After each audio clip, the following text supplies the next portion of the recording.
ನಮಸ್ಕಾರಗಳು. Smitha's magic and skin ನಿಮಗೆಲ್ಲರಿಗೂ ಸ್ವಾಗತ. ನೋಡಿ, ಪಾಲ್ಗುಣ ಮಾಸದ ಹುಣ್ಣಿಮೆಯ ದಿನದಂದು ವರ್ಷದ ಮೊದಲನೆಯ ಚಂದ್ರಗ್ರಹಣವು ಸಂಭವಿಸಲಿದೆ. ಇದು ವರ್ಷದ ಅತ್ಯಂತ ದೀರ್ಘಾವಧಿಯ ಚಂದ್ರಗ್ರಹಣ ಅಂತಲೂ ಕೂಡ ಹೇಳಲಾಗುತ್ತದೆ. ಹಾಗೆಯೇ ಈ ಒಂದು ಚಂದ್ರಗ್ರಹಣ ಏನಪ್ಪ ಅಂತಂದರೆ, ಚಂದ್ರಗ್ರಹಣ ಸಂಭವಿಸುತ್ತಿರುವುದರಿಂದ ನಮಗೆ ಸೂತಕದ ನಿಯಮವೂ ಕೂಡ ಅನ್ವಯವಾಗುತ್ತದೆ. ಹಾಗಾಗಿ ಇವತ್ತು ನಾನು ನಿಮಗೆ ವಿಶೇಷವಾಗಿ, ಅದರಲ್ಲೂ ಗರ್ಭಿಣಿಯರು, ಬಾಣಂತಿಯರು, ವಯಸ್ಸಾದಂಥವರು, ಚಿಕ್ಕ ಮಕ್ಕಳು ಯಾವ ರೀತಿಯ ಆಹಾರದ ಪದ್ಧತಿ ಇರಬೇಕು, ಯಾವೇನೆಲ್ಲ ನಿಯಮಗಳನ್ನು ಪಾಲನೆ ಮಾಡಬೇಕು ಅನ್ನೋದ್ರ ಬಗ್ಗೆ ಇವತ್ತು ಮಾಹಿತಿಗಳನ್ನ ಕೊಡ್ತಾ ಇದ್ದೇನೆ. ನಮ್ಮ ಕರ್ನಾಟಕದಾದ್ಯಂತ ಕೇವಲ 25 ನಿಮಿಷಗಳು ಮಾತ್ರ ನಮಗೆ ಗ್ರಹಣ ವೀಕ್ಷಣೆಗೆ ಅವಕಾಶವಿರುವಂಥದ್ದು. ಈಗಾಗಲೇ ನಾನು ನಿಮಗೆ ಸಮಯ ತಿಳಿಸಿರುವ ಹಾಗೆ ನಮಗೆ ಗ್ರಹಣ ಪ್ರಾರಂಭವಾಗುವುದೇ ಮೊದಲು ನಿಮಗೆ ಹುಣ್ಣಿಮೆ ತಿಳ್ಕೊಂಡ್ರೆ ನಿಮಗೆ ಗ್ರಹಣದ ಬಗ್ಗೆ ಮಾಹಿತಿ ಸಿಕ್ಬಿಡುತ್ತೆ. ನಮಗೆ ಈ ಹುಣ್ಣಿಮೆ ನಮಗೆ ಪ್ರಾರಂಭವಾಗದೆ 2ನೇ ತಾರೀಕು ಸೋಮವಾರ ಸಾಯಂಕಾಲ 5 ಗಂಟೆ 56 ನಿಮಿಷಕ್ಕೆ. ಇನ್ನು 3ನೇ ತಾರೀಕು ಮಂಗಳವಾರ ಸಾಯಂಕಾಲ 5 ಗಂಟೆ 8 ನಿಮಿಷಕ್ಕೆ ಮುಗೀತದೆ. ನಮಗೆ 3ನೇ ತಾರೀಕು ಮಂಗಳವಾರವೇ ನಮಗೆ ಈ ಒಂದು ಹುಣ್ಣಿಮೆಯನ್ನು ನಾವು ಆಚರಣೆ ಮಾಡ್ತೇವೆ. ಅಂದೇ ಚಂದ್ರಗ್ರಹಣವು ಇರುವಂಥದ್ದು. ಈಗ ನಮಗೆ ಚಂದ್ರಗ್ರಹಣ ಪ್ರಾರಂಭ ಏನಪ್ಪ ಅಂದರೆ ಸಂಜೆ 4 ಗಂಟೆ 11 ನಿಮಿಷಕ್ಕೆ ಪ್ರಾರಂಭವಾಗುತ್ತದೆ. ಆದರೆ ಏನಪ್ಪ ಅಂತಂದರೆ, ನಮ್ಮ ಕರ್ನಾಟಕದಲ್ಲಿ ಚಂದ್ರ ಉದಯಕ್ಕಿಂತ ಮೊದಲೇ ನಮಗೆ ಆ ಒಂದು ಸಮಯ ಪ್ರಾರಂಭ ಆಗೋದ್ರಿಂದ ನಮಗೆ ಚಂದ್ರೋದಯ ಸಮಯ ಸಾಯಂಕಾಲ 6 ಗಂಟೆ 22 ನಿಮಿಷ. ಹಾಗೆ ಗ್ರಹಣದ ಅಂತ್ಯ ಸಂಜೆ 7 ಗಂಟೆ 17 ನಿಮಿಷ ಮಾತ್ರ ಇರುವಂಥದ್ದು. ಹಾಗಾಗಿ ನಮ್ಮ ಕರ್ನಾಟಕದಲ್ಲಿ ಸಂಜೆ 6 ಗಂಟೆ 22 ನಿಮಿಷದಿಂದ 7 ಗಂಟೆ 17 ನಿಮಿಷ ಅಂತ ನಾವು ಆ ಒಂದು ಗ್ರಹಣವನ್ನು ನೋಡಬಹುದು ಅಷ್ಟೇ. ಅಲ್ಲಿಗೆ ನಮಗೆ 25 ನಿಮಿಷ ನಮಗೆ ಗ್ರಹಣ ವೀಕ್ಷಣೆಗೆ ಅವಕಾಶವಿರುತ್ತದೆ. ಆಮೇಲೆ ಇನ್ನೊಂದು ಮಾಹಿತಿ ಏನಪ್ಪ ಅಂತಂದರೆ, ಚಂದ್ರಗ್ರಹಣ ನಮಗೆ ಒಂದು ಗೋಚರ ಇರೋದ್ರಿಂದ ನಾವು ಕೆಲವೊಂದು ನಿಯಮಗಳನ್ನ ನಾವು ಪಾಲನೆ ಮಾಡಲೇಬೇಕಾಗುತ್ತದೆ. ಅದು ಯಾವ ರೀತಿ ಅಂತಂದರೆ, ಆದಷ್ಟು ಅಂದಿನ ದಿವಸ, ಈ ಮಂಗಳವಾರ ದಿವಸ ನಮಗೆ ಹುಣ್ಣಿಮೆನೂ ಇದೆ, ಅದರ ಜೊತೆಯಲ್ಲಿ ಗ್ರಹಣವೂ ಇರುವುದರಿಂದ ಪೂರ್ತಿ ದಿವಸವೇ ಕೂಡ ನೀವು ಹೊರಗೆ ಹೋಗದಿರುವುದೇ ಒಳ್ಳೆಯದು. ಯಾರೆಲ್ಲ ಅಂತಂದರೆ ಗರ್ಭಿಣಿಯರು, ಬಾಣಂತಿಯರು ಆದಷ್ಟು ಹೊರಗೆ ಹೋಗದಿರುವುದು ಒಳ್ಳೆಯದು. ಅದರಲ್ಲೂ ಪುಟ್ಟ ಪುಟ್ಟ ಮಕ್ಕಳು, ಒಂದು 10 ವರ್ಷದೊಳಗಿರೋ ಮಕ್ಕಳನ್ನ ಆದಷ್ಟು ಹೊರಗೆ ಬಿಡೋದಕ್ಕೆ ಹೋಗಬೇಡಿ.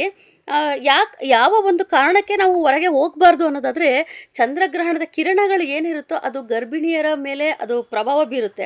ಅದು ಕಿರಣಗಳು ಬಿದ್ದಾಗ ಮಗುವಿನ ಮೇಲೂ ಕೂಡ ಪ್ರಭಾವ ಬೀರುವಂಥದ್ದು.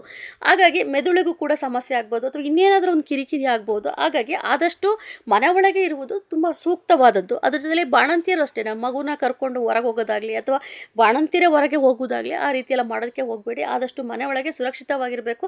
ಅದರ ಜೊತೆಯಲ್ಲಿ ನೀವೇನೆಲ್ಲ ವಿಂಡೋಸ್ ಇರುತ್ತೆ, ಕಿಟಕಿ ಬಾಗಿಲು ಯಾವುದನ್ನು ಕೂಡ ತೆಗೆಯಬಾರದು. ಅದ್ರ ಕಿರಣಗಳು ಕೂಡ ಅಂದರೆ ಬೆಳಕು ಕೂಡ ಮನೆ ಒಳಗೆ ಬೀಳಬಾರ್ದು. ಹಾಗಾಗಿ ನೀವು ಆದಷ್ಟು ಕರ್ಟನ್ ಹಾಕ್ಕೊಂಡ್ರೆ ಒಳ್ಳೆಯದು. ಇನ್ನೊಂದು, ಇದು ಸಂಜೆ ಸಮಯ ಆಗಿರೋದ್ರಿಂದ ನಿಮಗೆ ಅದು ಸಮಸ್ಯೆನೂ ಕೂಡ ಆಗೋದಿಲ್ಲ.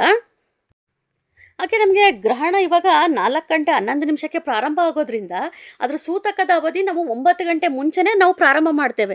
ಗ್ರಹಣದ ಒಂದು ಪ್ರಭಾವ ಏನಿರುತ್ತೋ 9 ಗಂಟೆ ಮುಂಚೆನೇ ನಮಗೆ ಪ್ರಾರಂಭ ಆಗೋದ್ರಿಂದ ನಾವು ಆದಷ್ಟು ಬೆಳಗ್ಗೆ ಇವಾಗ ಏನಾಗುತ್ತೆ ಅಂತಂದರೆ, ಹುಣ್ಣಿಮೆ ಪೂಜೆ ಮಾಡ್ಕೊಳ್ತೀವಿ, ಆದರೆ ಬೆಳಗ್ಗೆ ಅಷ್ಟೊತ್ತಿಂದನೂ ನಮಗೆ ಉಪವಾಸ ಇರೋದಕ್ಕೆ ಆಗೋದಿಲ್ಲ. ಎಂಥರಿಗೂ ಕೂಡ ಸ್ವಲ್ಪ ಆರೋಗ್ಯವಾಗಿರುವಂಥವ್ರು ಕೂಡ ಕಷ್ಟವಾದದ್ದೇನೆ. ಆದರೆ ನಾನೇನು ಹೇಳೋದಕ್ಕೆ ಇಷ್ಟಪಡ್ತೇನೆ ಅಂತಂದರೆ, ಈ ಬಾಣಂತಿಯರು, ಗರ್ಭಿಣಿಯರು, ಈ ವಯಸ್ಸಾದಂಥವ್ರು, ಮಕ್ಕಳು ಏನಿರ್ತೀರ ಅವರೆಲ್ಲರೂ ಕೂಡ ನಮಗೆ ಈಗ ಗ್ರಹಣ ಪ್ರಾರಂಭ ಸಂಜೆ 4 ಗಂಟೆ 11 ನಿಮಿಷಕ್ಕಲ್ವ. ಹಾಗಾಗಿ ಹೆಚ್ಚು ಕಡಿಮೆ ಒಂದು 3 ಗಂಟೆ ಒಳಗಾದ್ರೂ ನೀವೇನಾದ್ರೂ ತಿನ್ಬೋದು. ಆದರೆ ಯಾವ ರೀತಿ ಅಂತಂದರೆ, ಗಟ್ಟಿಯಾದ ಪದಾರ್ಥಗಳನ್ನು ತಿನ್ನಬಾರ್ದು. ಈ ರೊಟ್ಟಿ, ಚಪಾತಿ ಈ ಥರ ಜೀರ್ಣವಾಗದೇ ಇರುವಂಥದ್ದು ಗಟ್ಟಿಯಾದಂಥ ಪದಾರ್ಥಗಳು ನೀವು ಅದನ್ನು ತಿನ್ನಬಾರ್ದು. ಯಾಕಂತಂದರೆ ಗ್ರಹಣ ಪ್ರಾರಂಭಕ್ಕೂ ಮುಂಚೆ ಅದು ನಮಗೆ ಜೀರ್ಣ ಆಗಿರಬೇಕು. ಆ ರೀತಿಯಾಗಿ ನೀವು ನೋಡಿಕೊಳ್ಳಬೇಕಾಗುತ್ತದೆ. ಹಾಗೆಯೇ ಹಾಲು, ಹಣ್ಣು ಈ ರೀತಿಯಾಗಿ ನೀವು ತೆಗೆದುಕೋಬೋದು, ತೊಂದರೆ ಇಲ್ಲ. ಆಮೇಲೆ ಇನ್ನೊಂದೇನಪ್ಪ ಅಂದರೆ, ಮಕ್ಕಳಿಗೂ ಅಷ್ಟೇ ಹಾಲು ಹಣ್ಣೆಲ್ಲ ಕೊಡ್ಬೋದು. ಆಮೇಲೆ ಇನ್ನೊಂದು ಬಹುಮುಖ್ಯವಾಗಿ ಏನಂತಂದರೆ, ಪ್ರತಿಯೊಂದು ನೀವೇನೆಲ್ಲ ಅಡುಗೆಯನ್ನು ಮಾಡ್ತಾ ಇರ್ತೀರೋ, ಧಾನ್ಯಗಳನ್ನ ಶೇಖರಣೆ ಮಾಡಿಟ್ಟಿರ್ತೀರೋ, ತರಕಾರಿಗಳು, ಹಾಲು ಹಣ್ಣು ಇವೆಲ್ಲದಕ್ಕೂ ಕೂಡ ಆ ದರ್ಬೆ, ಗರಿಕೆ, ಆಮೇಲೆ ತುಳಸಿ ಇವೆಲ್ಲವನ್ನು ಕೂಡ ಹಾಕಿಡಿ. ಯಾವ್ದು ಸಿಗುತ್ತೋ ಅದನ್ನು ಹಾಕಿಡ್ಬೋದು. ಹಾಗಾಗಿ ಇನ್ನೊಂದೇನೆಂದರೆ, ಕುಡಿಯುವ ನೀರನ್ನು ಸಹ ಬಿಡೋದಕ್ಕೆ ಹೋಗಬೇಡಿ. ಮನೇಲಿ ಆಕ್ವಾಗಾರ್ಡ್ ಇಟ್ಕೊಂಡಿರ್ತೀರಿ ಅಥವಾ ನೀರು ತುಂಬಿಟ್ಕೊಂಡಿರ್ತೀರಿ, ಅದರೊಳಗೂ ಕೂಡ ಗರಿಕೆ ಅಥವಾ ತುಳಸಿ ಅಥವಾ ದರ್ಬೆನ ಹಾಕಿ, ಹಾಗೆ ನಿಮ್ಮ ಸಂಪು ಏನಿರುತ್ತೋ ಮನೆಯ ಹೊರಭಾಗದಲ್ಲಿ ಗ್ರಹಣ ಪ್ರಾರಂಭ ಆಗೋದಕ್ಕೂ ಮುಂಚೆನೇ ಹಾಕಿ ಇಟ್ಬಿಡಿ. ಮತ್ತೊಂದು ವಿಚಾರ ಏನಪ್ಪ ಅಂತಂದರೆ, ಈ ಒಂದು ಗ್ರಹಣದ ಸಮಯದಲ್ಲಿ ಈ ಸಂಜೆ 7 ಗಂಟೆ 17 ನಿಮಿಷಕ್ಕೆ ಮುಕ್ತಾಯವಾಗುತ್ತಲ್ಲ, ಅಲ್ಲಿವರೆಗೂ ಆದಷ್ಟು ಬೆಳಗ್ಗೆಯಿಂದ ಸಂಜೆವರೆಗೂ ಈ ಬಾಣಂತಿಯರಾಗಿರ್ಬೋದು, ಕೆಟ್ಟ ಆಲೋಚನೆಗಳನ್ನ ಮಾಡೋದಕ್ಕೆ ಹೋಗಬೇಡಿ. ಮನಸ್ಸಿಗೆ ಕಿರಿಕಿರಿ ಮಾಡ್ಕೊಳ್ಳೋದಕ್ಕೆ ಹೋಗಬೇಡಿ. ಈ ಗರ್ಭಿಣಿಯರು ನೀವು ಎಷ್ಟು ಕಿರಿಕಿರಿ ಮಾಡ್ಕೊಳ್ತೀರೋ, ಮನಸ್ಸಿನಲ್ಲಿ ಕೆಟ್ಟ ಅಭಿಪ್ರಾಯ ಅಂದರೆ ಕೆಟ್ಟ ಆಲೋಚನೆಗಳು ನಿಮಗೆ ಬರ್ತಾ ಹೋಗುತ್ತೋ, ಅದು ಮಗುವಿನ ಮೇಲೂ ಕೂಡ ಪರಿಣಾಮ ಬೀರುತ್ತೆ. ಹಾಗಾಗಿ ಆದಷ್ಟು ಒಳ್ಳೆಯ ರೀತಿಯಲ್ಲಿ ಯೋಚನೆ ಮಾಡಿ. ಹಾಗಾಗಿ ನಿಮ್ಮ ಮನಸ್ಸು ಕೆಡಬಾರ್ದು ಅಂತೇಳಿ ನೀವು ಏನು ಮಾಡಬೇಕು ಅಂತಂದರೆ, ಆ ಒಂದು ಸಮಯದಲ್ಲಿ ಒಂದು ಹನುಮಾನ್ ಚಾಲೀಸ್ ಹೇಳ್ಕೊಳ್ಳೋಂಥದ್ದು, ರಾಮನಾಮ ಹೇಳ್ಕೊಳ್ಳೋಂಥದ್ದು, ನಿಮ್ಮ ಒಂದು ಇಷ್ಟ ದೇವರ ಒಂದು ಆರಾಧ್ಯ ದೈವ ಏನಿರುತ್ತೋ ಆ ಒಂದು ದೇವರ ಒಂದು ಪ್ರಾರ್ಥನೆ ಮಾಡಿಕೊಳ್ಳುವಂಥದ್ದು, ಅದರಲ್ಲೂ ಬಹುಮುಖ್ಯವಾಗಿ ಗ್ರಹಣದ ಹಿಡಿದಿರುವಂಥ ಸಮಯದಲ್ಲಿ ಹೇಳಿಕೊಳ್ಳುವಂಥ ಮಂತ್ರ ನಾನು ಒಂದು ಮುಂದಿನ ವಿಡಿಯೋದಲ್ಲಿ ತಿಳಿಸ್ಕೊಡ್ತೇನೆ. ಗ್ರಹಣದ ಬಗ್ಗೆ ನಾನು ಇನ್ನೂ ನಿಮಗೆ ಸಾಕಷ್ಟು ಮಾಹಿತಿಗಳು ತಿಳಿಸ್ಕೊಡುವಂಥದ್ದಿದೆ. ಯಾಕಂದರೆ ಮುಕ್ತಾಯದ ನಂತರದಲ್ಲೂ ಕೂಡ ನಾವು ಕೆಲವೊಂದು ಆಚರಣೆ ಮಾಡುವಂಥದ್ದಿದೆ. ಹಾಗಾಗಿ ಪ್ರಾರಂಭದಲ್ಲೂ ಕೂಡ ಆಚರಣೆ ಮಾಡುವಂಥದ್ದಿದೆ. ಅದ್ರ ಬಗ್ಗೆನೂ ಕೂಡ ನಾನು ಮಾಹಿತಿ ಕೊಡ್ತೇನೆ. ಇವತ್ತು ನಿಮಗೆ ಆಹಾರದ ಪದ್ಧತಿ ಮಾತ್ರ ತಿಳಿಸ್ಕೊಡ್ತಾ ಇದ್ದೇನೆ. ಹಾಗಾಗಿ ಆದಷ್ಟು ಒಳ್ಳೆಯ ರೀತಿಯಲ್ಲಿ ನೀವು ಯೋಚನೆ ಮಾಡಬೇಕಾಗುತ್ತದೆ.